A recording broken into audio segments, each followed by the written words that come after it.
teman-teman semua. Ya, selamat pagi, selamat siang kayaknya ya. Udah setengah 11. Kalau yang di Papua udah jam setengah 1, beda 2 jam ya.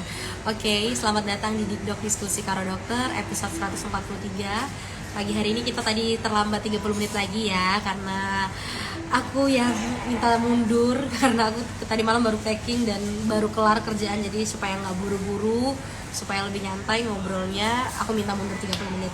So, hari ini kita akan ngobrol sama Dokter Fatiara. Dokter Fatiara adalah konselor laktasi. Kenapa sih kita mau spesial hari ini? Di Dikdok hari ini akan ada pembagian bingkisan untuk penonton yang nanti pertanyaan terbaik dan akan dipilih sama Dokter Fatiara. Terus penonton penasaran nih, kita ngobrolin apa ya hari ini ya? Kita akan ngobrolin pagi hari ini karena memperingati ada World Breastfeeding Week atau WBW 2023 gitu ya, hari Pekan ASI gitu. Nah, kita akan ngobrol topiknya soal ASI. Jadi buat cewek-cewek baik yang sudah menikah ataupun belum menikah, atau calon suami yang nanti mau support calon istrinya atau istrinya sekarang, boleh banget untuk nonton live kita pagi hari ini dan di-share juga ke teman-teman ya. Oke deh, aku sapa-sapa dulu nih ya, bentar ya. Judulnya udah di atas ya. Jadi kita hari ini akan bahas tentang bisakah ibu bekerja memberikan ASI eksklusif. Topiknya seru banget dan bagus banget. Aku penasaran bisa nggak ya?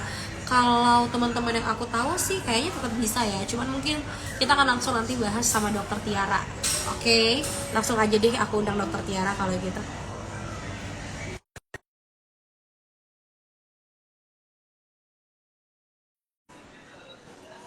Aku sambil ngopi guys, seperti biasa ini aku lagi di salah satu cafe di dekat Kelapa Gading. Oke, sudah tersambung. Pagi dokter. Halo, pagi Mbak Ivo, apa kabar? Baik, suara saya kedengaran nggak dok? Kedengeran? Suara aku kedengeran ya? Kedengaran dokter. Oke, welcome lagi dokter Tiara. Wah, Karena, rapi banget, cantik banget dok. ya, karena sekalian nanti siang mau praktek. Praktek, wah. Jadi, Udah siang ya dok ya. Ya mungkin teman-teman kalau lagi liburan masih ada yang di kasur kali ini ya, masih tiduran gitu. Oke deh. iya. Dokter, makasih banyak lagi kesempatannya Dokter Tiara mau membantu Dikdok untuk ini program khususnya kita ada di minggu ini, ada hari Pekan ASI, Minggu Pekan ASI gitu ya dok ya. Tapi sebelum kita mau ngobrol tentang ASI gitu ya, persusuan, kalau orang bilang, kita mau kenalan dulu sama Dokter Tiara. Silakan Dokter Tiara. Halo semua, selamat pagi Mbak Ivo. Aku Dokter Tiara, aku dokter konselor laktasi. Aku praktek ada di daerah Kalideres sama daerah Meruya. Hari ini aku mau makasih banget sama tim Dikdok dan Mbak Ivo karena hari ini mau menerima wadah aku untuk ikut berpartisipasi di Pekan Menyusui Sedunia. Yang kebetulan hari ini temanya tentang ibu menyusui yang sedang bekerja gitu. Oke, kali deres ya nggak terlalu jauh lah ya sama saya, berarti masih seputaran. Oke, Dokter Tiara, makasih banyak ya dok. Memang saya tahu sekarang itu kalau di medsos para orang tua atau ibu-ibu itu banyak banget ya event-event online sekarang, program-program seputar untuk mendukung ASI eksklusif itu udah banyak banget ya dok ya gerakan-gerakannya. Bisa didukung sama dokter spesialis anak, dokter konselor laktasi salah satunya. Mungkin boleh dijelasin lagi dok, bedanya konselor laktasi itu apa sih dok? Maksudnya biar cewek-cewek di luar sana tuh lebih tahu lagi. Jadi konselor laktasi itu kita ada pelatihannya. Jadi sebenarnya semua orang bisa jadi konselor laktasi.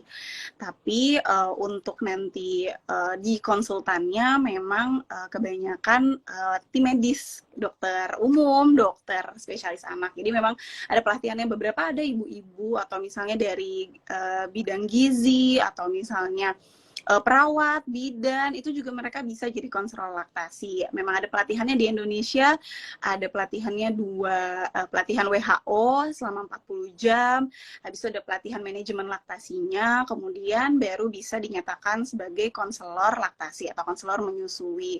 Nanti dari situ kita praktek sampai 1000 jam ada ketentuannya supaya untuk mendapatkan gelar di belakang atau yang biasanya Mbak Ivo tahu IBCLC itu konsultan laktasinya gitu.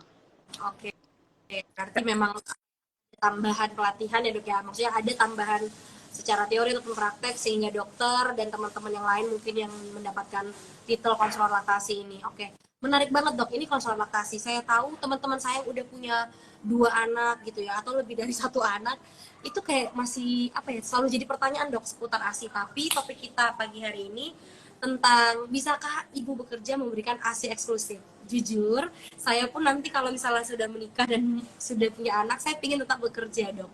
Nah, ini juga pertanyaan saya. Pertama dulu dok, ibu bekerja, emang yang dikatakan ibu bekerja itu yang gimana? Apakah harus ke kantor? Apakah punya aktivitas yang gimana sih dok?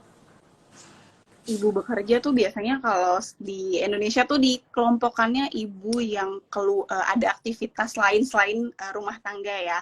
Mungkin ada yang bekerjanya di rumah lebih dimudahkan, tapi biasanya banyak yang nggak percaya diri ibu bekerja yang di luar rumah gitu, yang sedang menyusui. Makanya WHO tuh tahun ini gencar banget untuk memberikan dukungan untuk ibu-ibu yang nyusui, walaupun bekerja tetap bisa loh sampai menyusui 6 bulan eksklusif, bahkan sampai 2 tahun gitu.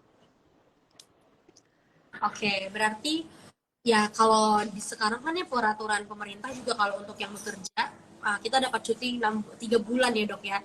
Nah, 3 bulan pertama itu kan otomatis bisa di make sure uh, halo, kedengeran nggak Halo? dok? Ya, iya ya, tadi Ya, agak nge-lag sedikit. oke, balik lagi dok. Kalau aturan kantoran sekarang kan 3 bulan dapat cuti melahirkan ya dok ya, cuti hamil dan melahirkan. Otomatis 3 bulan pertama pasti kemungkinan besar para ibu bekerja ini bisa memberikan ASI eksklusif. Nah, sebenarnya dari secara WHO, rekomendasi WHO itu eksklusif itu dikatakan apa dok? 2 tahun kah, 6 bulan kah, atau 3 bulan? Eksklusif itu pemberian asinya selama 6 bulan. Memang sebenarnya kita tuh di Indonesia cutinya masih dikasihnya 3 bulan, tapi udah banyak banget di negara-negara maju. Sekarang ibu menyusui itu bisa dapat cuti sampai 6 bulan, bahkan ada yang sampai 1 tahun. Dan bukan cuman ibunya aja, biasanya di negara-negara maju tuh sudah ada cuti ayah. Nah, cuti ayah tuh, karena peran ayah tuh penting banget ya buat ibu yang sedang menyusui. Cuman memang di Indonesia dokter spesialis anak, dokter konselor laktasi, memang kita masih memajukan undang-undang supaya undang-undangnya bisa ditetapkan kalau ibu yang bekerja menyusui bisa dapat cuti 6 bulan. Memang harusnya ASI eksklusif itu 6 bulan, tapi bisa dilanjutkan kalau lebih baik sampai 2 tahun untuk memenuhi kebutuhan bayi gitu. Oke, dok, boleh nggak diinfoin? Sebenarnya saya tahu ini gerakan yang digerakin sama WHO, bahkan ya banyak ya tenaga medis itu 2 tahun terakhir itu gerakannya gencar banget. Memang datanya bagaimana dok? Apakah memang ada penurunan gitu ya? Anak-anak tidak diberikan ASI eksklusif atau gimana sih sebenarnya? Datanya memang masih sangat kurang untuk ASI eksklusif ya, 6 bulan. Karena mereka biasanya ibu-ibu yang bekerja mempunyai kendala susah memerah ASI di kantor ya. Banyak penelitiannya memang masih kurang, karena kan sekarang Kementerian Kesehatan juga sedang gencarnya juga ya program stunting ya. Kalau Mbak Ivo tahu, stunting itu juga bisa dimulai dari pemberian ASI gitu. Jadi memang banyak ibu-ibu yang mungkin udah deh daripada nanti kerja keteteran atau di tempat kerja nggak bisa sama sekali nih pumping, udah deh kasih susu tambahan aja gitu. Dan tanpa diperhatikan bahwa sampai saat ini kan Tuhan tuh nggak mungkin ya ngasih menitipkan ASI ke kita kalau nggak ada manfaat yang luar biasa ya. Sampai saat ini memang belum ada susu buatan manapun yang bisa menandingi isi dan kandungan manfaatnya ASI gitu. Benar banget dok. Kebetulan juga tadi malam tuh kita lagi ngobrol obesitas, ada kaitannya sama ASI. Nah, sekarang saya mau mendalami dok. Manfaatnya dok, dikasih tahu lagi dong mungkin untuk ibu-ibu muda atau calon ibu yang ya masih kayak ASI itu cuma taunya ya biar anak sehat. Tapi kan banyak opsi lain biar anak sehat. Sebenarnya manfaat ASI itu seberapa baik ya dok? Manfaat ASI tuh ada manfaat untuk bayinya sendiri ya. Manfaat untuk bayinya sendiri tuh satu, itu ASI kandungannya banyak banget untuk membuat sel imun bayinya lebih kuat ya. ASI banyak sel-sel dan vitamin yang nggak akan ada ditemukan di susu lain. Kemudian untuk ibunya jelas pasti membuat bonding ke ibu ke anak itu yang nggak akan bisa tergantikan ya selama menyusui. Memang karena menyusui itu bukan proses yang mudah, Mbak Ivo, tapi yang perlu diingat adalah proses menyusui adalah proses yang sangat menyenangkan. Jadi membuat bonding ikatan dari ibu dan anak. Kemudian untuk ibu sendiri tuh bisa membuat ibu-ibu terhindar dari penyakit diabetes, kanker, ya banyak banget tuh jurnal-jurnal sekarang yang memberitahu bahwa dengan pemberian ASI ke anak, ibu-ibu yang menyusui itu lebih sedikit faktor resikonya kena kanker payudara. Dan anak-anak pun juga, karena kan kalau pemberian susu tambahan menggunakan media dot ya, banyak banget yang giginya jadinya keropos ya, atau misalnya jadi lebih banyak jadi karang atau penyakit lainnya ya, terus atau pertumbuhan giginya juga tidak tepat jadinya karena penggunaan dot dengan media dengan pemberian susu tambahan.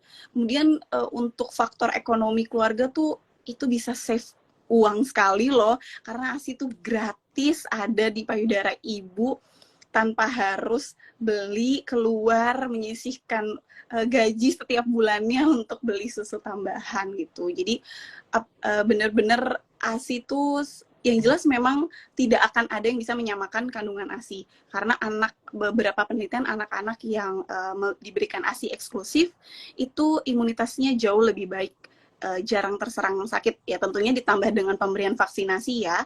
Cuma dari jurnal penelitian memang imunitas anak yang diberikan ASI eksklusif itu jauh lebih baik dibanding anak yang tidak mendapatkan ASI eksklusif gitu. Iya, garis garis besarnya betul tadi dokter bilang kayak gratis ya dok, apalagi sekarang serba mahal, susu anak aja udah berapa, kan kadang gitu ya teman-teman saya kalau bilang kalau mau tuh harus tahu harga susu anak berapa, kalau lu nggak tahu nggak usah ngajak gue nikah, sampai ada kayak gitu dok. Jadi kayak wow, Iya terus benar. dipikirkan dengan baik-baik.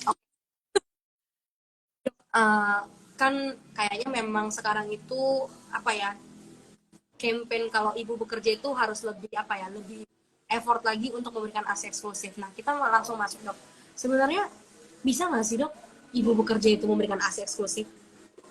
Jawabannya bisa banget, Mbak Ivo. Jadi semua ibu-ibu yang menyusui, baik yang tidak bekerja, apalagi yang bekerja, itu tetap bisa. Tapi memang proses yang dilaluinya berbeda dibanding ibu yang mungkin kerjanya lebih fleksibel atau yang di rumah ya. Memang harus disiapkan dulu. Memang pentingnya ketemu konselor laktasi, karena WHO tuh sudah ngasih tahu ya 7 langkah untuk ketemu konselor laktasi, karena itu yang diperlukan untuk ibu mempersiapkan proses menyusui. Sebenarnya dimulai dari kehamilan trimester kedua atau 28 minggu, ibu-ibu tuh udah bisa ketemu konselor laktasi di rumah sakit. Biasanya akan dikasih tahu informasi apa sih kegunaan ASI untuk bayi, untuk ibu, dan untuk keluarga. Kemudian dijelaskan juga biasanya bagaimana sih proses menyusui nantinya.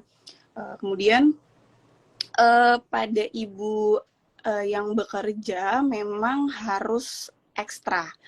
Jadi biasanya karena kan cuti cuma 3 bulan ya gitu. Jadi biasanya aku selalu bilang sama pasien-pasienku untuk 2 bulan pertama tuh nikmati, itu kayak baby moon, berdua, nikmati aja, nggak perlu mikirin nanti aku harus nyediain ASI nih dari awal supaya nanti pas lagi kerja aku udah ada stok ASI-nya, itu nggak perlu mikirin situ. Jadi 2 bulan pertama memang fokusnya adalah menyusui langsung atau direct breastfeeding ya.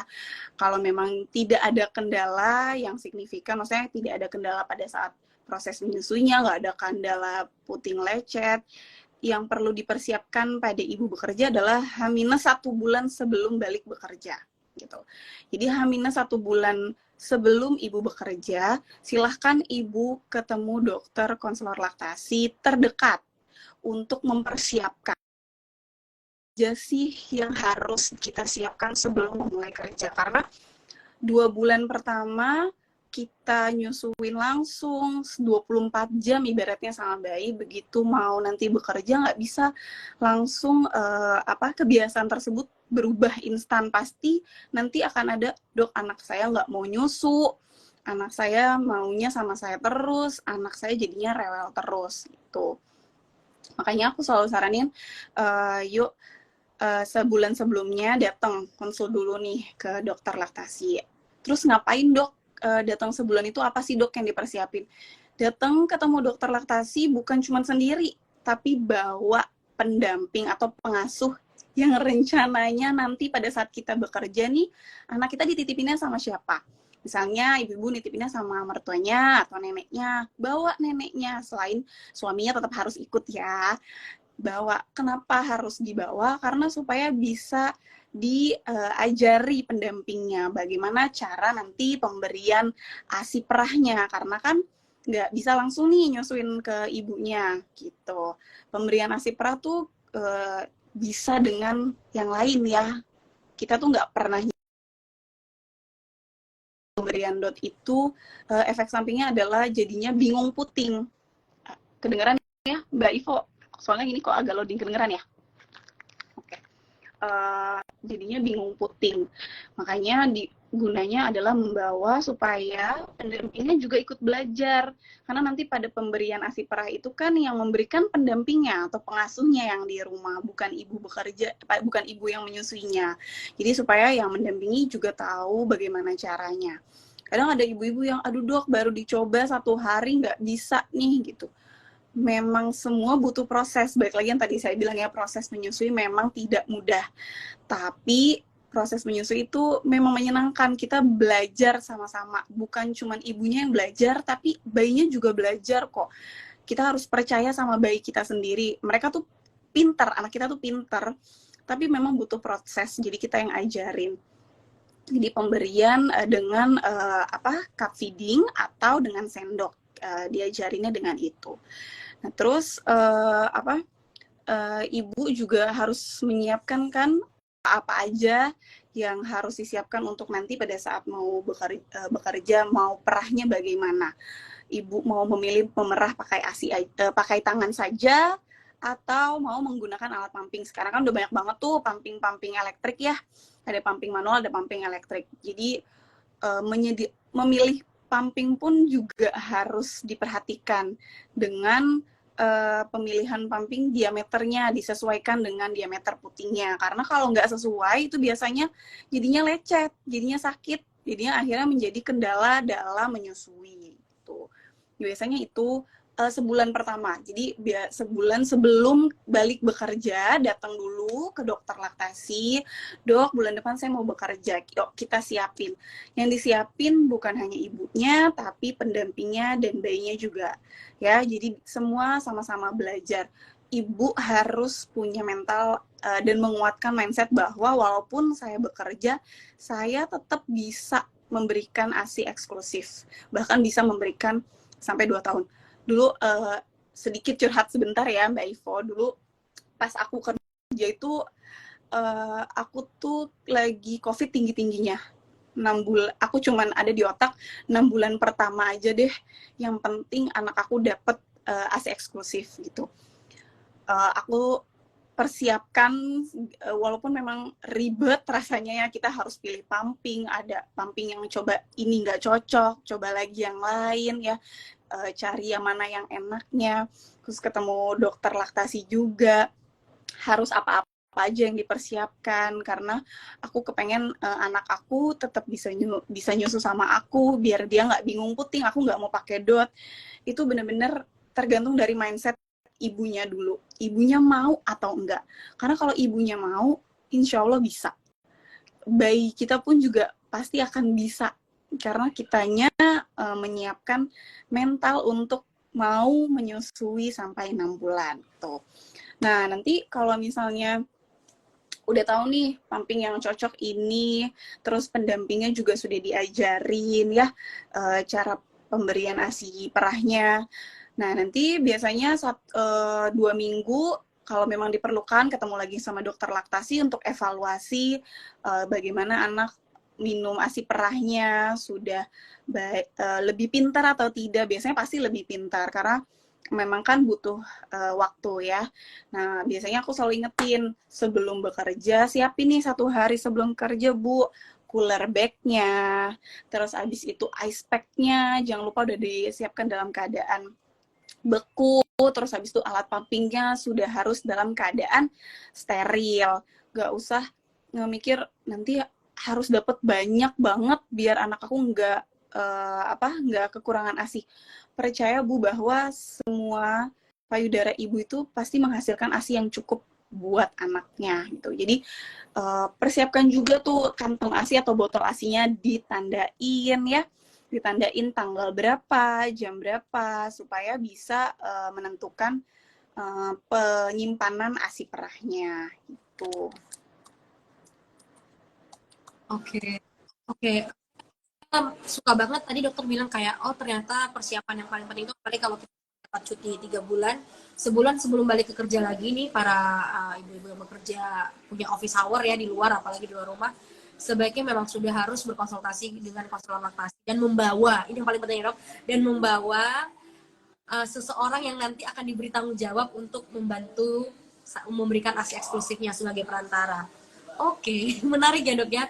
Entah itu siapa, tapi itu namanya kolaborasi kan dok. Makanya untuk Benar. mendukung program nggak cuman ada tanggung jawab di perempuan doang atau si ibunya, yaitu orang yang membantu, suami, keluarga itu perannya penting. Dok, kayaknya ternyata banyak banget gitu ya yang harus dipersiapin. Saya tadi dengernya kayak, wow, ibu-ibu tuh hebat banget gitu ya, apalagi yang bekerja. Iya benar. Uh, Biasanya dok, kendala apa itu yang bisa menghambat jadinya nggak jadi gitu, entah mungkin tiba-tiba jam kantor atau jam istirahat atau misalnya akses yang terlalu jauh, biasanya pasien-pasien dokter mengeluhkannya gimana? Nah, biasanya tuh kendala yang paling sering ditemui adalah saya tidak bisa merah ASI saya, Dok. Gitu. Jadi mereka harus standby atau mereka bekerjanya di depan customer atau misalnya yang harus standby, mereka sulit mendapatkan waktu break untuk memerah ASINya gitu. Kendalanya itu karena kan memang harus dipompa ya. ASI itu harus dipompa sekitar 2 sampai 3 jam. Jadi memang harus ada pengertian dan support juga dari tempat kantor. Kalau pada ibu menyusui mungkin bisa diringankan, mereka dapat break untuk merah ASI.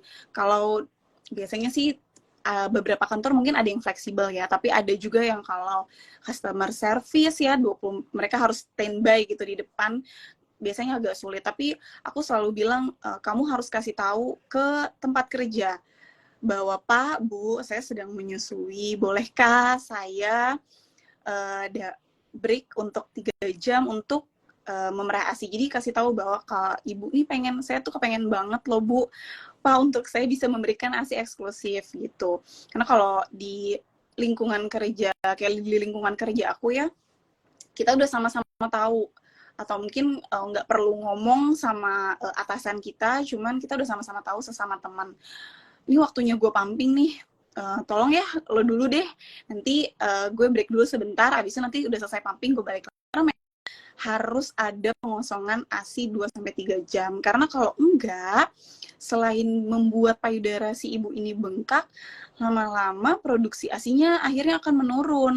Nah, produksi ASI yang menurun itulah yang akhirnya menjadi salah satu kendala ibu yang bekerja nggak bisa menyusui ASI sampai 6 bulan gitu. Oke, saling berkaitan ya dok ya, berarti yang benar, berarti kok kendala paling besar tadi ternyata teman-teman jadi tahu tidak ada waktu ya, tidak mendapatkan kesempatan untuk itu ya, apalagi bekerja. Oke, mungkin ini bisa jadi tips buat teman-teman yang lagi cari kerja atau persiapan, lagi hamil, mau dipastikan ya ke kantornya atau ke tempat kerjanya apakah nanti bagaimana gitu setelah balik lagi. Karena itu kan juga hak kita ya dok ya. Kadang tuh kalau kita nggak minta, Betul. mungkin perusahaan atau kantor tidak memberikan gitu. Mungkin kalau kita nanya gitu, saya yakin akan dibantu sih. Kalau support ya, kalau suportif lingkungan kerjanya. Ya karena sih Oke. tahu aku sekarang perusahaan-perusahaan tuh udah harus ada menyediakan ruang laktasi loh, gitu. Jadi supaya ibu-ibu yang bekerja mau nyusuin tuh mereka bisa merah ASI di ruang tersebut. Kayaknya sudah banyak sih, beberapa teman-temanku juga bilang di kantor sudah menyediakan satu ruangan untuk ibu-ibu pada merah ASI gitu. Memudahkan Oke. jadinya. Lagi dok, dulu itu kayaknya 2 tahun dulu kan lagi rame banget ya jasa kayak jasa pengantaran ASI, karena waktu itu sudah mulai marak orang-orang yang bekerja di kantor kebingungan gitu kan, gimana nih ngantarnya, jadi kayak oh ibu-ibu yang bekerja tetap bisa memberikan ASI, ada jasa antarnya. Nah kalau sekarang dok, apakah dokter ada info atau updatean kemudahan-kemudahan mungkin dalam bentuk jasa atau misalnya apa ya, pekerja gitu yang mereka oh bisa pakai ini bisa pakai itu gitu untuk mempermudah akses. Biasanya sih kalau ibu yang bekerja di satu kota ya, saya tetap menyarankan untuk mereka kan bawa cooler box. Jadi cooler box tersebut bisa menyimpan ASI selama 1 kali 24 jam. Jadi biasanya ibu-ibu misalnya kerja dari jam 8 sampai jam 5 sore. Jadi kan mulai pumpingnya mungkin di jam 8 nih, itu bisa disimpan di dalam cooler box. Makanya di cooler box tersebut harus ada ice pack yang beku banyak. Jadi penyimpanannya ice pack-nya, terus habis itu ada ASI perahnya, kemudian ice pack-nya. Jadi di sisi-sisinya itu diapit, ASI perahnya diapit oleh si ice pack-nya. Itu bisa bertahan 1 kali 24 jam. Jadi biasanya ibu-ibu yang bekerja di kota yang sama, tidak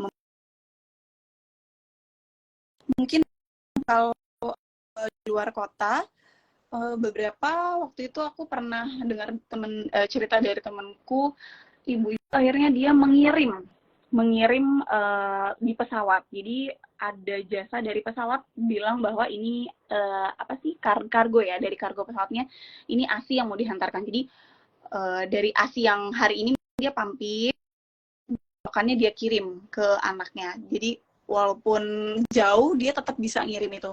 Cuman itu masih sedikit sih ya yang kirim sampai jauh kayak gitu, karena kebanyakan memang yang bekerja kan dia nggak sampai 1 kali 24 jam, walaupun kita yang tenaga medis pun kan kita ada shiftnya, jadi selama shift kita pumpingannya kita simpen di dalam cooler box, atau misalnya di kantor atau di tempat kerjanya ada kulkas yang tidak yang bisa ada tempat yang nggak bergabung dengan makanan-makanan lainnya, supaya menjaga tidak ada kontaminasi bakteri, itu bisa simpan dulu di kulkas. Karena ASI perah itu bisa disimpan di cooler box 1 kali 24 jam, di kulkas bawah atau chiller itu bisa disimpan selama 3 kali 24 jam. Kalau di kulkas atas, di chiller itu bisa sampai 1 sampai 3 bulan. Atau kalau yang punya kulkas yang kayak kulkas deep freezer yang kayak ice cream, nah itu bisa sampai penyimpanan sampai 6 bulan. Cooler box tuh dia masukin asinya, jadi pulang asinya bisa langsung ditaruh di kulkas, di chillernya gitu. Oke deh. Lagi ya dok sebelum kita ke tanya jawab, ini juga dok, kayaknya itu saya yakin ya kita yang nggak saya yang nggak berkeluarga aja gitu ya, yang belum punya anak, stres di kerjaan itu ada gitu ya.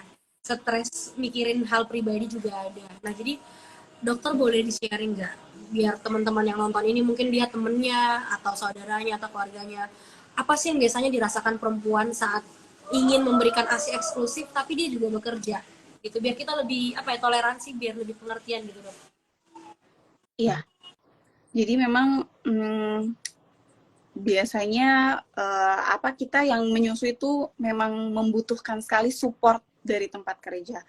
Selain adanya waktu atau tempat kita memerah ASI, pengertian dari teman-teman bahwa nantinya kita semua wanita pasti nantinya akan bisa dititipi anak oleh Tuhan ya. Jadi kita sebagai yang sedang tidak menyusui, melihat teman kita yang menyusui, bantulah mereka dengan uh, cukup dengan semangat, tetap pumping, tetap menyusui, kasih mereka break untuk menyusui aja. Karena gini Mbak Ivo, kalau stres tuh pasti deh, itu udah nggak mungkin kita kerja nggak ada stres, itu pasti ada pressure dari bos, pressure dari mana-mana. Tapi kalau yang aku tekankan ke pasien-pasienku adalah stres itu kita memang tidak bisa hindari ya, tapi kewajiban kita adalah memenuhi hak anak kita. Jadi tetaplah lakukan pumping 2-3 jam. Kalau dalam keadaan stres tuh biasanya ASI kita akan berkurang. Tapi nggak usah dipikirin itu. Tetap waktunya pompa, waktunya mengosongkan payudara, kosongin payudara. Sesetres-stresnya, ibu-ibu tetap harus penuhi kebutuhan cairan dan nutrisinya. Ya, jadi kita udah stres, tapi kita jangan sampai lupa untuk makan dan minum ya, karena ASI itu kan cairan, jadi harus dipenuhi cairannya. Mungkin teman-temannya bisa bantu untuk mengingatkan kalau misalnya ibu menyusunya belum makan atau belum minum, udah minum atau belum, udah makan atau belum, break dulu deh. Karena aku tuh kalau boleh aku cerita, aku tuh bener-bener kebantu banget sama teman-temanku. Di COVID itu kan bener-bener kalau pakai hazmat tuh susah ya. Jadi pasti mungkin teman-teman yang menyusui pas kemarin lagi COVID tinggi-tingginya, mungkin ada pengalaman yang sama aku. Jadi aku Mbak Ivo, aku itu tempel alat pumpingku di dalam dalam pakaianku, terus aku lapisin lagi APD hazmat ya. Jadi itu nempel. Alat pumpingku tidak aku copot selama aku bekerja. Jadi kan pagi misalnya ada shift ini jam 8 sampai jam 12. Ya udah, waktunya aku pumping, aku tinggal pencet. Jadi aku tetap ketemu pasien, tapi aku sambil pumping. Jadi paling aku cuma minta breaknya sebentar ya, aku pindahin dulu ASI-nya gitu. Terus tapi tetap aku pasang lagi alat pumpingnya. Jadi ketika aku udah merasa payudara aku udah terasa kencang, aku pumping lagi gitu. Jadi kita yang pintar-pintar cari celahnya. Gimana caranya kita tetap bisa memenuhi hak anak kita gitu. Ya tentunya jangan sampai lupa memenuhi nutrisinya ya, mau pumping kayak gimana pun kalau kebutuhan cairan dan nutrisinya tidak terpenuhi ya ASI-nya juga tetap akan kurang gitu. Terus teman-temanku tuh benar-benar ngebantu, udah pumping belum? Kalau belum ya udah break dulu ke belakang. Bahkan aku udah nggak sempat ke ruang laktasi, udah nggak nyari ruang menyusui, yang penting tertutup dengan apron menyusui ya, biasanya ibu-ibu selalu bawa apron menyusui ya, tertutup dengan apron menyusui, aku mojok. Pokoknya jadwal aku pumping. Terus biasanya suka nanya nih, dok, terus abis pumping, biasanya kalau misalnya memang mungkin yang nggak kayak aku nempel ya, alat pumpingnya gimana dok, mau disterilinnya gimana, kan susah nggak ada alat steril. Ibu-ibu bisa melakukan dengan taruh lap kering, terus habis itu yang penting dibersihkan, tidak ada sisa-sisa susunya, kemudian ditutup dengan lap bersih, dimasukin ke cooler box-nya. Jadi beberapa penelitian itu membuat bakteri tidak berkumpul di alat pumping kita, karena kan kalau lembab jadinya takut ada bakteri ya.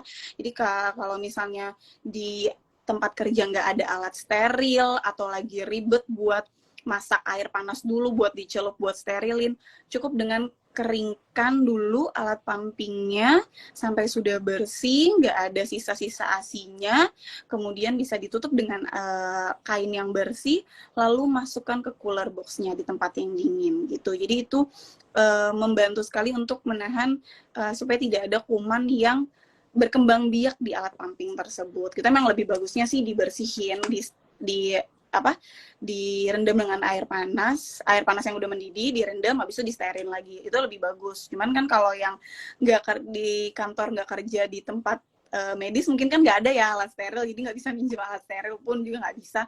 Jadi ya dengan kayak gitu tuh lebih bikin jadinya lebih praktis. Jadi nggak ada alasan ibu-ibu nggak bisa pumping karena ribet bawa pumpingannya, nanti sterilnya gimana, nggak ribet, semua bisa dilakuin gitu. Oke, wow dok, saya mau tepuk tangan. Ini mungkin untuk dokter atau ibu-ibu di luar sana yang banyak banget perjuangannya kayak tadi ya. Bayangin lo pakai hazmat, di dalam hazmat lagi pumping, itu saya nggak pernah bayangin dok. Dan ya setiap ibu pasti punya ceritanya masing-masing ya dok ya untuk memberikan ASI eksklusif ini. Jadi kita salut dulu, kita kasih plus dulu nih yang nonton mungkin nanti. Kayak keren banget gitu dok ya, perempuan tuh keren banget. Iya banget, benar. Ibu tuh, perempuan tuh memang kayaknya didesain sebagai manusia yang kuat ya. sekarang ngurusin diri sendiri, ngurusin pekerjaan, ngurusin anak, ngurusin suami ya. Bener ya, semua punya kelebihan masing-masing lah ya. Iya Cowok betul. juga nanti kita Oh iya ya lah. oke. Kita coba jawab dulu ya. Ini tadi ada udah nanya. Ada nanti kita akan kasih ada hadiah ya dari dokter Fatiara nih, spesial nih buat penonton hari ini. Ini ada pertanyaan dok, saya juga penasaran nih dari Kak Nur Mushin. Dok, ketika ibu menyusui sakit dan harus minum obat, haruskah untuk sementara berikan susu formula anak? Nah, ada hubungannya nggak dok? Bahaya nggak sih kalau lagi minum obat? Kalau ibu yang menyusui sedang sakit, biasanya kan baiknya adalah kontrol ke dokter ya, dan memberitahu ke dokternya, dok, saya sedang menyusui. Jadi ada obat-obat yang aman kok dikonsumsi oleh ibu menyusui, tapi memang ada juga obat-obat yang nggak aman. Maksudnya nggak aman tuh dalam arti ada efek sampingnya kesawar asinya gitu. Tapi itu bisa dikonsultasikan ke dokternya. Nanti dokter akan memberikan terapi sesuai dengan kondisi ibu gitu. Jadi nggak ada alasan walaupun sedang lagi minum obat, misalnya kayak flu, itu obat-obatannya bisa ada yang aman kok, jadi tetap bisa nyusuin. Nggak perlu diberikan susu tambahan.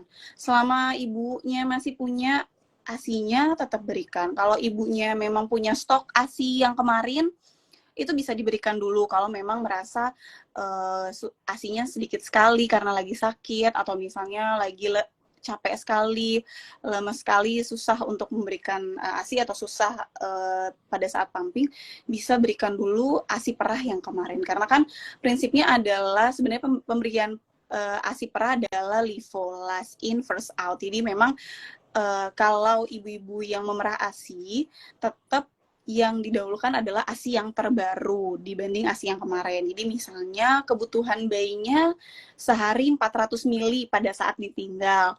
Berarti ibu-ibu harus menyediakan 300 mili ASI yang baru diperah ya, atau yang benar-benar yang paling baru dibanding yang sebelumnya. Jadi tinggal 100 milinya yang ASI yang paling terakhir di tanggal-tanggal sebelumnya gitu.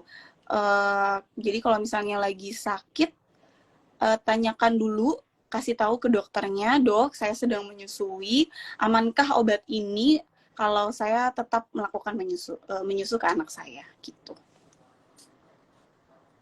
Oh, saya jadi baru tahu tuh yang tadi dokter bilang yang didahulukan adalah yang masih terbaru ya, maksudnya asinya. Saya pikir malah stok asinya yang didahulukan gitu, kayak ya kita kayak punya barang lagi. Ternyata yang didahulukan yang malah dokter kasih perbandingannya kan tadi 400 mili, 300 milinya dulu yang baru, 100-nya pakai stok juga nggak apa-apa. Wow, ilmu baru. Thank you. Ya, betul. Jangan takut bertanya ya. Sekarang tuh udah banyak banget apa ya hal-hal untuk mempermudah nanya ke dokternya gitu, bisa by telekonsultasi online, bisa mungkin japri dokternya kalau punya kontaknya, atau bisa tanya di ya di banyak kayak dok komunitas-komunitas sekarang yang ada dokternya bukan orang lain gitu. Lagi ya, ini dari Kak Nur Musin lagi nanya, pertanyaannya, apakah ada dok tipsnya supaya bisa menyusui 2 tahun bagi ibu bekerja? Tadi beberapa udah dikasih tahu sih, mungkin dokter boleh, ada yang lupa tadi kita kasih tahu, boleh tambahin aja dok. Oke, yang penting tipsnya adalah kita lakukan dulu yang 6 bulan pertama, karena kewajiban yang paling lamanya 6 bulan pertama ASI eksklusif. Jadi penuhi ASI eksklusif. Bisa atau tidak menyusui sampai 2 tahun? Insya Allah bisa. Karena memang tapi setelah 6 bulan, kebutuhan ASI pun sudah tidak sama seperti 6 bulan pertama. 6 bulan pertama tuh kan kebutuhannya 100% ASI. Ketika anak 6 sampai 9 bulan, kebutuhan ASI-nya sudah mulai berkurang, yaitu ASI-nya 70%, 30%-nya sudah dengan MPASI atau makanan tambahan ya, makanan pendamping ASI. Terus setelah sampai 9 bulan sampai 12 bulan, itu makin berkurang lagi. Kebutuhan ASI untuk anak kita 50% dan 50%-nya lagi MPASI-nya. Jadi setelah 1 tahun pun tuh jadi makin berkurang lagi. ASI-nya 30%, makanan pendamping ASI-nya yang 70%. Bisa atau enggak? Bisa. Jadi, walaupun anak sudah diberikan makanan pendamping ASI, ibu tetap di jam-jamnya anak menyusu, ibu tetap menyusu yang di rumah, tetap menyusu langsung. Yang ibu sedang bekerja tetap lakukan perah ASI. Perah ASI mau manual atau dengan pumping. Jadi jamnya anak makan, dia tetap makan dengan makan pendamping ASI. Jamnya snack, biasanya snack time itu bisa dikasih susu atau snack yang lain, itu biasanya masih membutuhkan ASI. Caranya yaitu tadi, ibu tetap melakukan pengosongan payudara, karena ingat prinsipnya produksi ASI, ASI akan terproduksi kalau ada pengosongan. Jadi jangan ibu berpikir, anak saya sudah MPASI, jadi saya kurangin aja pumpingnya. Tetap lakukan pumpingnya, walaupun memang kebutuhannya sudah mulai berkurang karena sudah ada MPASI. Tapi tetap lakukan itu, tetap konsisten supaya produksi ASI-nya tidak turun drastis. Karena kalau yang tadinya kita rutin 2-3 jam pompa, terus habis itu karena merasa, udah anak saya udah bisa makan, udah nggak butuh-butuh ASI banget, terus dikurangin jadi 6 jam sekali, itu pasti produksi ASI-nya berkurang gitu. Selain memenuhi kebutuhan nutrisi ya. Jadi tetap lakukan perah ASI, itu harus tetap dilakukan gitu. Jadi tetap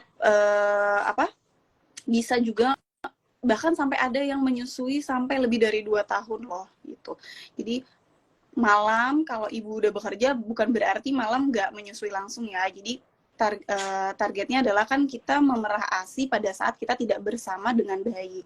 Tapi begitu sudah di rumah, yang perlu diperhatikan adalah tetap direct breastfeeding ya. Terus kalau bisa tetap disempatkan perah hari, karena produksi prolaktin dan oksitosin itu tinggi di jam-jam subuh, jam-jam dini hari. Jadi dok capek dok gitu, iya memang capek, tapi sempatkan sekali saja. Jadi misalnya sudah sampai rumah, udah nggak mau pumping lagi, hanya direct breastfeeding, tapi sempatkan di malam hari bangun, kalau mungkin yang muslim sekalian tahajud ya, itu pumping dulu gitu. Dini hari pumping 15-20 menit aja supaya bisa tetap ada konsisten produksi ASI-nya gitu. Wow, ya. Capek ya, saya cuma dengerin ceritanya kayak capek banget. Apalagi yang ngejalaninnya ya. Makanya Bener. saya juga mau bilang ini loh dok, kadang itu bukan apa ya, kadang tuh kalau karena saya baru posisinya mengamatin gitu ya, amin kan sesama ibu muda kadang tuh kayak, kok kamu nggak bisa sih ngasih ASI eksklusif gitu, udah jajin di luar, padahal kan kita nggak tahu ya apa yang udah dia usahain atau apa yang udah dia coba. Jadi kadang kita tuh suka compare, aku bisa kok kamu nggak bisa, gimana itu dok, maksudnya perempuan ini tolong saling pengertian lah ya dok ya. Kalau hal kayak gitu nggak bisa katakan kan dok ya. Ya, betul. Kalau kita kan nggak pernah tahu ya proses menyusui orang bagaimana. Yang jelas, ibu pasti mau memberikan yang terbaik buat anaknya. Nggak ada ibu di dunia ini yang nggak mau memberikan yang terbaik. Kita sebagai ibu, kalau sudah usaha, sudah konsul, dan memang harus mix, misalnya mix breastfeeding, jadi mix ada ASI, ada susu tambahan, atau memang benar-benar jadi ibu eping tuh sekarang, ibu eksklusif pumping, jadi ibu yang hanya memerah ASI tapi tidak menyusui langsung karena ada kendala, atau memang yang total benar-benar nggak bisa ngasih ASI, hanya bisa kasih susu tambahan. Semua yang jelas yang penting sudah dikonsultasikan ke dokter anak, ke dokter laktasinya. Karena mungkin itu yang terbaik buat si ibu dan buat bayinya juga gitu. Jadi memang sih yang nggak kepengen ngasih ASI eksklusif gitu. Kan kita nggak tahu ya perjuangan ibunya sudah mencobanya sampai bagaimana. Jadi kalau memang biar bisa jangan menyakiti ibu yang sedang melakukan proses itu ya, mungkin lebih baik kita mendoakan aja, semoga dipermudah apapun yang sedang mereka lalui gitu. Jadi masa aku bisa, kenapa kamu nggak bisa? Mungkin akan lebih baik kalau kita semangat ya, semoga diperlancar semuanya ya. Tahan-tahan emosi, tahan-tahan diri untuk mengomentari sesuatu hal yang kita nggak tahu itu nyakitin orang tersebut atau enggak gitu. Oke. Dok, ada lagi pertanyaannya boleh ya? Sambil nunggu makan siang nih. promosi dok, bagus-bagus nilainya. Dok, apakah pijat laktasi pada produksi ASI? Mungkin ini ada bukannya tadi ya, kita pikir memberikan ASI eksklusif, nah kalau ini berpengaruh nggak? Pijat laktasi boleh dilakukan, itu juga bisa dapat meningkatkan produksi ASI. Jadi pijat laktasi mungkin ada sekarang tuh udah banyak banget aplikasi-aplikasi bidan atau dokter laktasinya untuk melakukan pijat laktasi. Tapi sebenarnya bisa juga dilakukan di rumah. Ada yang namanya kalau kita sebutnya pijat oksitosin atau pijat cinta ya, itu dilakukan sebenarnya sama suami. Jadi suaminya nih, para ayah dan para suami yang membantu untuk memberikan pijat laktasi tersebut. Jadi pijatnya itu di daerah punggung, dari daerah punggung, dari daerah leher atas sampai ke punggung gitu. Biasanya bisa ibu-ibu bisa lihat sih di YouTube atau di Google, sekarang udah banyak. Itu bisa, boleh dan bisa dilakukan di rumah. Itu bisa meningkatkan nggak dok? Bisa juga kok, memang bisa membantu. Karena kalau kita nyusuin otot-ototnya kaku, otot-ototnya tidak rileks, itu juga mempengaruhi kenyamanan si ibunya sendiri. Semakin ibunya nyaman dalam proses menyusuinya, itu akan semakin banyak produksi ASI-nya. Karena produksi ASI itu dipengaruhi oleh hormon oksitosin, itu hormon cinta. Jadi kalau ibunya happy, ibunya relax ya, karena kan pijat membuat relax ya. Relax, terus habis itu dipenuhi kebutuhannya, itu produksi ASI-nya meningkat. Itu boleh banget bisa dilakukan oleh suami. Tapi kalau misalnya yang pijat sendiri gimana dok? Karena kalau yang pijat punggung nggak bisa dilakukan sendiri ya. Yang pijat sendiri gimana dok? Yang pijat sendiri ibu-ibu bisa lakukan mungkin sebelum menyusui. Ntar aku ambil payudara ininya. Sebelum menyusui, boleh dikompres ya, kompres air hangat atau air biasa juga nggak apa-apa. Dikompres di daerah sekitar sininya. Ini buat bikin rileks daerah sini ya. Terus sambil dipijat seperti ini posisinya ya. Searah jarum jam aja. Itu membuat rileks dan supaya membuat si jalur-jalur kantung ASI ini, nah ini supaya biar bisa dia mengalirkan ASI-nya tanpa ada yang tersumbat. Itu bisa dibantu. Jadi boleh pijat laktasi, boleh. Kadang kan ibu menyusui itu kebanyakan pantangannya kalau orang-orang bilang nggak boleh makan pedas, nggak boleh makan Indomie, nggak boleh makan ini. Boleh, semuanya boleh asal tidak berlebihan. Tanyakan dulu sama dokter. Nggak boleh minum kopi, padahal ibunya suka banget ngopi. Ibu menyusui itu boleh ngopi, batasannya 200 sampai 300 mg, jadi sekitar 2 cangkir lah boleh minumkan sehari, biasanya paling cuma 1 cangkir. Untuk bikin happy boleh. Dok, boleh nggak sih kalau kepengen banget makan Indomie?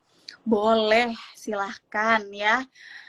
Dok, aku nggak boleh makan pedas sama mertuaku, soalnya nanti ASINya bikin pedas. Nggak ada seperti itu ya. Kadang tuh mitos-mitos itu jadinya ibu ASI cuman minumnya tuh atau makannya tuh yang nggak ada rasanya. Jangan, karena kalau ibunya tertekan, ibunya nggak happy, produksi hormon-hormon si prolaktin dan oksitosin ini nggak akan bekerja juga dengan baik. Jadi boleh, silahkan. Ibunya pengen makan sushi, silahkan, boleh, nggak apa-apa. Oke, iya tadi baru mau nanyain pertanyaan yang kayak tadi dok. Iya, intinya stres, yang stres banget ya dok ya, dari hamil aja udah stres, melahirkan fase baru, terus lanjut lagi ke kerja, ada lagi pasti stresor lainnya. Dok, mungkin ibu-ibu di sini juga yang nonton atau nanti tuh kadang tuh lupa ya, kadang perempuan itu kan kayak udah fokus ke anak gitu ya, fokus ke suami, fokus ke keluarga, dia itu kadang lupa membuat dirinya bahagia. Itu gimana dok? Mungkin dokter boleh ingetin lagi, selain makan, atau adakah cara-cara lain yang ibu-ibu lagi ngasih ASI eksklusif ini biar ayo kamu juga berhak gitu loh bahagiain dirimu saat memberikan ASI eksklusif. Cari waktu me time. Walaupun saya tahu susah banget nyari waktu me time ya kalau di rumah. Tapi pasti ibu-ibu punya waktu break time-nya sendiri. 15 menit atau 10 menit, cari waktu tersebut. Lakukan apa hal yang kesenangannya ibu. Misalnya senang lagu BTS, silahkan dengarkan lagu BTS dalam 15 menit itu. Saya senangnya mau nonton Korea dulu, cuman dapat 15 menit, nggak masalah. Tetap harus ada waktu untuk diri kita sendiri. Karena kalau kita nggak punya waktu buat diri kita sendiri, itu pasti emosi jadi nggak stabil. Mau cuman break time-nya, ada pasienku break time-nya aku dok itu di kamar mandi. Karena kalau di kamar mandi aku nggak dicariin anak-anak gitu. Nggak masalah mau break time-nya di kamar mandi, pokoknya carilah waktu dan lakukanlah hal yang sesuai ibu senangi apa gitu. Jangan sampai nggak punya waktu sendiri, karena kita untuk butuh jiwa dan badan yang sehat. Nah, ibu-ibu cari sendiri kesenangannya apa. Bisa waktu break time-nya bagaimana, di sela-sela apa, dicari celahnya. Dari 24 jam itu bisa ambilnya berapa banyak. Lakukan. Minum kopi dok, mau pesen boba, asal ya pokoknya tetap dibatasi ya, semua dalam kadar yang secukupnya, tidak boleh berlebihan, karena semua segala sesuatu yang berlebihan itu kan tidak baik ya. Yang penting pada ibu menyusui aku selalu mengingatkan untuk yang benar-benar tidak boleh adalah tidak boleh merokok, dan kalau bisa tidak minum alkohol gitu. Oke, itu penting. Saya benar setuju. Me time ya dok ya. Ibu-ibu harus ingat harus ada punya me time minimal 15 menit tadi kata dokter Tika. Kalau dari sisi support atau pendampingnya, kadang tuh mereka suka lupa. Kadang mereka bukan lupa, kadang mereka nggak tahu. Kadang cuma kayak nanyain, kan kadang cewek gitu, kamu mau dibantuin apa? Kadang kan kita kayak udah nggak usah. Padahal sebenarnya cewek itu butuh dibantuin dok gitu. Nah, apa yang harus dilakukan si pendamping atau suami untuk membantu ibu ini memberikan ASI eksklusifnya? Tips-tipsnya adalah Oke. Biasanya kalau suaminya, saya selalu bilang untuk dampingi pada saat ibunya sedang melakukan proses menyusui itu. Sekedar didampingi aja, kan misalnya lagi nyusuin, didampingi. Karena kan biasa pada saat nyusuin langsung kita kesulitan tuh, mau ambil minum, mau misalnya makan, bantulah si ibu pada saat proses menyusui. Misalnya disuapin istrinya ya, atau misalnya disiapkan minumnya, atau misalnya ikut bangun. Aku selalu kasih tahu kalau ibu-ibunya pumping, yuk bapak ikut bangun, dampingin. Karena sebenarnya kita tuh perempuan pengen ngerasa, mungkin dia bangun gak bisa ngapa-ngapain juga, nggak ngebantu apa-apa, tapi kan dengan suami ikut hadir, ikut berproses dalam proses menyusui ini, itu membuat ibu merasa disupport gitu. Ibu merasa sesusah-susahnya atau proses menyusui ini ada orang-orang yang mendampingi mereka gitu. Jadi untuk bapak-bapak, bantu dan dampingi ibunya, tanyakan apa yang bisa dibantu, tapi juga sambil dilihat nih, kadang kan paling susah ya, karena laki-laki itu kadang suka cuek atau nggak peka ya. Cuma sekedar lihat, butuh minum nggak? Karena kan ibu menyusui itu kadang haus atau lapar, cepet banget haus atau cepet banget lapar. Butuh diambilkan minum nggak? Makan bagaimana? Udah lapar belum? Kalau misalnya masih nyusuin dan ibunya sudah lapar, suapin gitu. Dampingin, ikut bangun. Temenku ada yang meminta suaminya ikut bangun. Padahal suaminya nggak ngapa-ngapain, ya udah suaminya main game aja. Tapi dia minta untuk ikut bangun pada saat pumping di jam 2, jam 3 pagi gitu. Itu kan sebuah support ya, walaupun dilihatnya cuma sekedar mendampingi, padahal enggak loh, itu buat ibu tuh itu support yang luar biasa, karena bapak juga mau, suami juga mau ikut turut serta dalam memberikan yang terbaik buat anaknya gitu. Kalau untuk pendamping sih aku selalu ngasih taunya tetap mengikuti aturan dari ibunya. Jadi walaupun di yang dampingin, misalnya kalau pengasuh kan jelas ya, kita bilang A atau misalnya bilang B, pasti akan mengikuti instruksi kita. Tapi kalau misalnya untuk orang tua, biasanya karena mungkin merasa sudah duluan, sudah bisa mengurus anak, biasanya aku selalu bilang mohon pengertiannya, karena anak ini adalah anak ibunya. Yang pendamping, kakek, nenek, boleh ngasih tahu, ngasih saran, silahkan. Tapi balik lagi, aturannya adalah aturan ibunya. Jadi kalau memang anak ini dimintanya sama ibunya, aturannya A gitu, sesuai atau tidak sesuainya, mohon di pengertian, maksudnya mohon di ngertiin, karena mau dibantah pun misalnya, mama kan udah duluan gitu, yang udah punya anak kan mama duluan, mama pasti ngerti deh gitu. pasti ibu akan lagi malah jadi makin stres. Jadi cukup dampingi, cukup berikan saran, tapi balik lagi apapun keputusannya itu keputusan ibunya karena anak tersebut anak ibu dan bapaknya gitu. Nah itu perempuan-perempuan, jadi kadang tuh perempuan itu ini dimengerti, padahal laki-laki tuh udah terus terang sama kita kan, kayak perempuan nggak bisa dimengerti. Jadi sekarang tuh zaman udah berubah ya, langsung bilang aja maunya apa. Kalau maunya suaminya Benar. nemenin aku dong, atau misalnya minta kalau pulang kerja dibawain apa gitu kan, karena dia nggak sempat dari kantor, atau Iya, misalnya benar. malam kemana, atau sekali seminggu nonton, atau sekali sebulan kemana. Jadi sekarang tuh harus terbuka ya dok, karena laki-laki memang sulit banget, saya bisa jamin itu dia nggak akan bisa baca cerita dengan, Inisiatifnya soalnya kurang ya.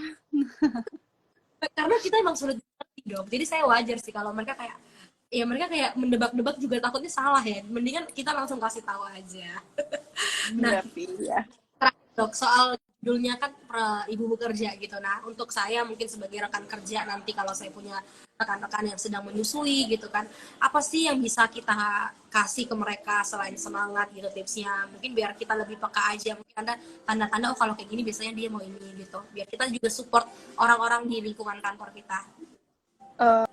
Kalau untuk teman-teman pokoknya di lingkungan kerja, kalau ada ibu yang sedang nyusuin, bisa tanyakan juga break, maksudnya tanyakan gimana mereka kalau deket ya, misalnya kalau deket, biasanya kan kalau deket tuh kita udah tektokannya gampang ya, biasanya nggak perlu ada gimana-gimana gitu, maksudnya kita sebagai teman mensupportnya ya selain semangat adalah ya tanyakan ke mereka bagaimana apa yang mereka butuhkan atau mereka sedang kesulitan apa, misalnya mau pumping susah gimana nih, bisa pada saat jam kerja mungkin ya bisa dibantu untuk membackup dulu gitu ya. Biasanya sih itu sih kalau misalnya teman kerja ya. Kalau misalnya teman dekat banget mungkin silahkan mau ngasih bawain makanan-makanan bergizi atau mood booster buat ibu-ibu menyusuinya ya, itu juga boleh. Tapi yang sebenarnya memang yang dibutuhkan adalah support untuk pada saat ibu menyusunya mereka punya waktu pada saat memerah ASI gitu, karena memerah ASI tuh kan paling tidak paling cepat itu 15 menit. Mungkin bagi sebagian orang kan ninggalin 15 menit kerjaan kayak aduh mana lagi misalnya customer lagi rame-ramenya cuman sendiri gitu. Mohon dukungan dan mohon supportnya karena 15 menit itu udah waktu paling cepatnya. Jadi bukannya ibu menyusui itu untuk ngelama-lamain ngebreaknya mereka, tidak, yang saling bekerja samalah satu sama lain gitu. Karena nanti pada suatu saat nanti kita akan mengalaminya sendiri dan kita pasti butuh bantuan orang gitu. Oke. Dok, by the way sebelum kita tutup nih ada satu pertanyaan lagi boleh? Nanti biar dokter tinggal pilih saat mendapatkan. Dari @Mas Rudi. Dok, izin bertanya, jika bayi ASI eksklusif minum puyer bisa dicampur ASI atau gimana, Dok? Oke. Untuk Ibu Maya, jadi kalau minum puyer, misalnya dia ada obat, tetap dipakainya sih sebenarnya kalau pada saat kurang dari 6 bulan, pakai ASI, kita tetap menyarankannya sih pakai air putih, karena itu kan kondisi di luar di luar yang normalnya ya, maksudnya karena kan dalam keadaan sakit, terus harus dibutuhkan untuk minum obat. Obat puyernya bisa dicampur dengan ASI karena ASI eksklusif itu pemberian ASI full itu tidak kategori, maksudnya di luar dari obat-obatan yang diberikan oleh dokter. Jadi kalau memang penggunaan obat nggak masalah pakai air putih gitu karena kan puyer. Tapi biasanya dokter kalau dikurang dari 6 bulan lebih sukanya ngasihnya drop sih. Jadi nggak perlu yang dicampur-campur, jadi bisa langsung masuk ke anaknya. Terus jangan berpikir oh anak saya udah dikasih obat jadinya tidak masuk eksklusif gitu, tidak, jadi ASI di luar obat ya. Jadi kalau obat kan itu memang kondisi tertentu yang memang diharuskan ya, jadi tidak apa-apa. Jadi ASI eksklusif itu memang pemberian ASI full tapi di luar obat. Kalau jadinya tidak eksklusif adalah ibu 2 bulan kasih ASI, terus habis itu ada kasih susu tambahan, terus habis itu ada pemberian air putih saja tanpa ada indikasi apapun. dikasih air putih aja. Nah, itu yang menggagalkan seorang anak atau seorang bayi dikatakan dapat ASI eksklusif gitu. Oke, semoga menjawab ya. Satu lagi dok, ini Ya. pas mau di akhir muncul di pertanyaannya nih. Oke, lagi dari @Yunita Wijati. Dok izin bertanya, rumus power pumping itu berpengaruh untuk meningkatkan kualitas ASI nggak ya dok? Apaan tuh dok power pumping? Rumus, oh ya, oke. Rumus power pumping ya, power pumping tuh jadi kan biasanya kalau pumping 15-20 menit payudara kanan dan payudara kiri ya, by power pumping itu lebih ekstra berpengaruh atau tidak meningkatkan. Beberapa penelitian mengatakan itu pengaruh gitu. Dan itu bisa dilakukan power pumping sebenarnya nggak perlu sering-sering, 1-2 kali dalam 1 minggu. Lagi-lagi di power pumping itu perah ASI lebih ekstra, jadi dia meningkatkan produksi ASI lebih ekstra gitu loh Mbak Vivo. Dan itu dilakukan di jam-jam yang tadi jam dini hari, jam subuh, jam 2, jam 3, karena di penelitian hormon prolaktin itu sedang tinggi-tingginya diproduksi di tubuh kita itu di jam-jam tersebut. Jadi biasanya dilakukan power pumping itu untuk ekstra tambahan aja. Jadi power pumping itu 10 menit payudara kanan, 10 menit payudara kiri, istirahat, pumping lagi. Jadi untuk membuat sinyal ke otak bahwa lagi butuh ASI banyak nih. Ini kan sebenarnya semua produksi ASI itu tergantung dari metabolisme juga ya, ada permainan dari tubuh dan otak kita. Jadi pada saat dilakukan power pumping tuh otak akan berpikir, oh diproduksi harus diperas terus, berarti harus meningkatkan produksinya lebih banyak gitu. Cuman nggak perlu dilakukan setiap hari, cukup dilakukan 1 minggu sekali aja. Yang penting balik lagi prinsipnya, lakukan pengosongan payudara. Jadi kalau dilakukan pengosongan payudara, tuh otak akan berpikir, oh ini ASI sudah kosong, dia akan produksi kembali gitu. Lakukan 2-3 jam. Kalau ibu yang pumping ya, misalnya yang perah ASI-nya. Tapi kalau misalnya ibu yang menyusui langsung, silahkan nggak perlu nunggu 2 jam, 3 jam, terus baru nyusuin bayinya. Sesuka bayinya aja. Bayinya mau netek sejam sekali, 2 jam sekali, nggak apa-apa. Nggak perlu mikir nanti ASI-nya kurang nih, payudaranya udah lembek, jadi pasti ASI-nya kurang. Tidak. Balik lagi dengan prinsip pengosongan tersebut, otak akan dapat sinyal bahwa dia akan produksi si hormon ASI tersebut gitu. Oke deh, thank you dokter. Wow, udah 1 jam lewat nih. Oke, dokter boleh pilihin. Tadi sinyalnya agak kurang stabil. Udah, ini deg-degan nih yang nonton nih. Dari tadi 3 akun yang bertanya nih. Misha tadi, ada Kak Maya dan ada Kak Nita. Dengan dapatkan bingkisannya dok. Dengan ini aja ya, Ibu Nur Mucin ya, yang menanyakan ibu menyusui sakit dan harus minum obat, haruskah untuk sementara ibu memberikan sufor? Oke, berarti buat Kak Nur Mucin selamat ya. Nanti kamu boleh kirim data kamu. Ini hadiahnya spesial disponsori oleh Dokter Tiara karena untuk mensupport ibu-ibu di luar sana yang pengen kasih ASI eksklusif. Ya, dokter terakhir closing deh. Dokter mewakili konselor laktasi, mungkin ini boleh kayak pengingat motivasi buat ibu-ibu dan para tenaga kesehatan, terutama dokter konselor laktasi dan spesialis anak yang lagi menyemarakan di Minggu Pekan ASI ini. Apa nih gerakannya?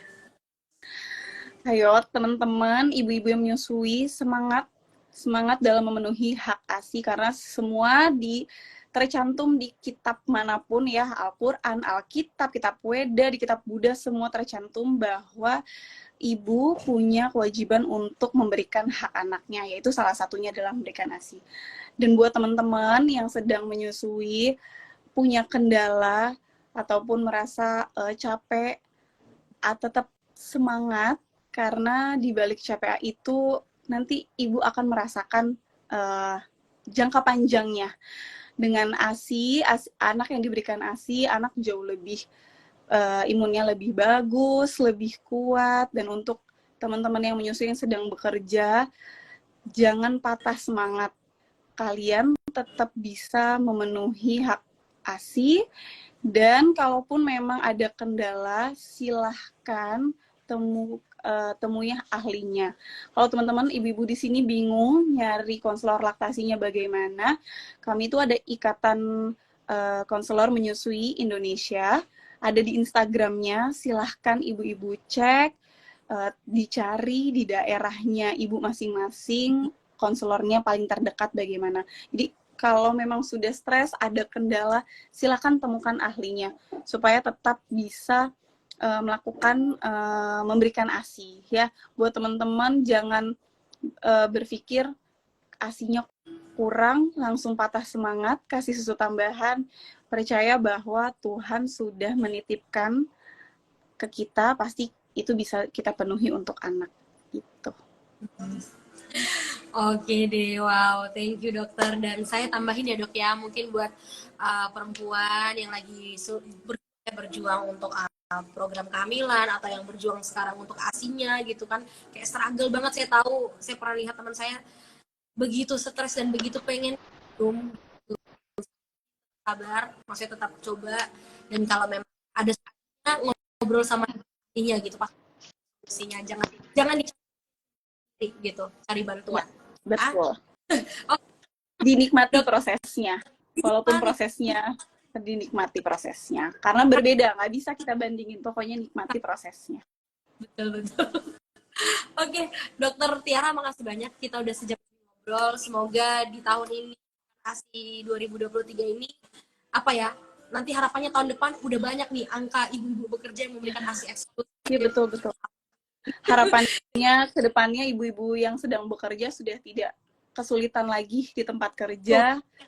Tidak ada pembeda antara ibu yang menyusui tidak bekerja dan bekerja ya, sama-sama dipermudah, disupport.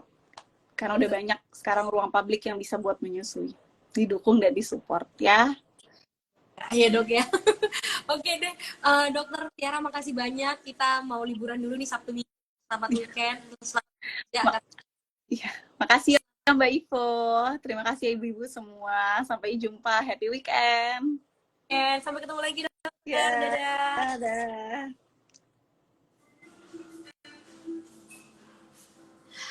Oke, teman-teman, aku punya informasi tambahan kalau kita akan ada sharing kelas namanya. Nanti aku akan infoin di Dikdok official Instagram.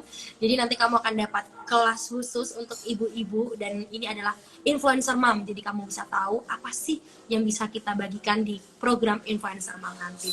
Baiklah, kalau gitu nggak terasa udah 1 jam lebih. Aku harus pamit. Dikdok episode 143 sudah selesai. Kita ketemu besok lagi, kapan-kapan lagi. Sampai ketemu, selamat liburan. Bye.